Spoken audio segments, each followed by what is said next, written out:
আহা সখী হে বৃন্দাবনে যাওঁ, গকুলৰে শ্ৰীকৃষ্ণ নয়ন ভৰি চাওঁ।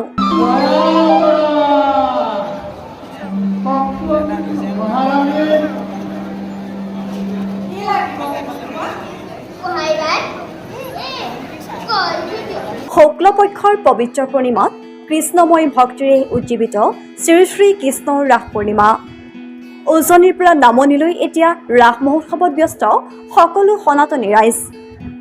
উজনি অসমৰ বহু বছৰ পুৰণি এখন ৰাস হৈছে শিৱসাগৰ জিলাৰ গৌৰীসাগৰ দিছিয়াল গাঁৱৰ ৰাস মহোৎসৱ। 1972 চনৰ পৰাই আৰম্ভ হোৱা এই ৰাস মহোৎসৱ গাঁওখনৰ বাবে এটা বিশেষ আৱেগ। হাজাৰ হাজাৰ ভক্তই উপভোগ কৰিবলৈ আহে এই ৰাস মহোৎসৱ। এই ৰাস উৎসৱত ভগৱান শ্ৰীকৃষ্ণৰ জীৱন দৰ্শন, মহাত্ম তথা প্ৰেমৰ অমৰ কাহিনীৰ লগতে ৰাধা কৃষ্ণৰ প্ৰেমৰ কাহিনী সুন্দৰকৈ দাঙি ধৰা হয়। য'ত যমুনা নদীৰ পাৰত কানাই মুৰলী বজাইছিল, সেই মুৰলীৰ শব্দ শুনি গোপীসকলে লৰি ঢাপৰি আহিছিল কানাৰ বাঁহীৰ সুৰৰ তালে তালে নাচিবলৈ।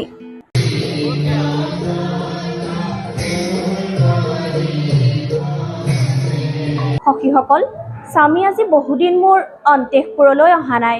তেওঁ ক'ত থাকে মই একো বুজিব পৰা নাই। তোমালোকে কিবা অনুসন্ধান পোৱা নে? সখী, আজি আমি ফুৰিবলৈ যাওঁতে বিৰজাৰ ঘৰত তেওঁক লগ পাইছিলোঁ। তাত দেখিলোঁ তেওঁ বিৰজাৰ সহ অতি আনন্দেৰে প্ৰেমালাপ কৰি আছে। সখী, তাত তেনেদৰে বিৰজাৰ লগত থকা দেখি আমি অতিশয় দুখিত। এনেদৰে কানা আৰু ৰাধাৰ লগত গোপীসকলে নাচি বাগি ৰাসলীলা কৰি মনত হেঁপাহ আৰু আনন্দৰে উৎফুল্লিত হৈ পৰিছিল। আপুনি লক্ষ্মীৰ কাষত সদায় থাকে, আমাৰ ওচৰত বিশ্ৰাম কৰিবলৈ আপোনাৰ অকণো সময় নাই। আপুনি জগতকৰ্তা, তথাপি আপোনাৰ লক্ষ্মীলৈ ইমান ভয়। এই সকলোবোৰ অতি সুন্দৰভাৱে উপস্থাপন কৰা হয়। লগতে অনন্ত সজ্জা, দৈৱকীৰ বিবাহৰ পৰা শ্ৰীকৃষ্ণৰ শৈশৱৰ সকলো ক্ৰিয়া প্ৰদৰ্শনেৰে সুন্দৰ বৰ্ণনা অভিনয়েৰে দাঙি ধৰে। প্ৰতি বছৰে দিছিয়ালত ৰাসৰ দিনা দিনৰ ভাগত নাম কীৰ্তন, ভাগৱত ভ্ৰমণ আদি কৰাৰ পিছতেই নিশালৈ আৰম্ভ হয় শ্ৰীকৃষ্ণৰ ৰাসলীলা আৰু দ্বিতীয় দিনা প্ৰদৰ্শন কৰা হয় কংসবধ। আমাৰ এই ৰাস মহোৎসৱ আমি এটা নতুন প্ৰজন্মলৈ বাৰ্তা দিব বিচাৰোঁ। বৰ্তমান সমাজত যি উশৃংখল পৰিস্থিতি হৈছে, অন্যান্য যিখিনি এটা অশান্তিৰ পৰিস্থিতি বিৰাজ কৰিছে, তাৰ কাৰণে এই যে ৰাস মহোৎসৱ ইয়াৰ আধ্যাত্মিক চৰ্চা কেন্দ্ৰ। ইয়াৰ জৰিয়তে আমাৰ নতুন প্ৰজন্ম যে আধ্যাত্মিক চৰ্চাৰ জৰিয়তে তেওঁলোকে এটা তেওঁলোকৰ প্ৰজন্মটো ভাল হ'ব, তেওঁলোকে ঈশ্বৰমুখী হ'লে তেওঁলোকৰ কৰ্মকাণ্ড ভাল হ'ব, তেওঁলোক ভৱিষ্যতে আগুৱাই যোৱাত সহায় হ'ব। এই বাৰ্তাটো আমি বৰ্তমান দি আছোঁ। ৰাজ্যৰ অন্য প্ৰান্ততকৈ ব্যতিক্ৰমী দিছিয়ালবাসীয়ে আয়োজন কৰা ৰাসলীলা, স্থানীয় কলা কৌশলীয়ে অভিনয়, সুন্দৰ সজ্জা, মূৰ্তি তৈয়াৰ সকলোখিনি নিজ হাতেৰে কৰে।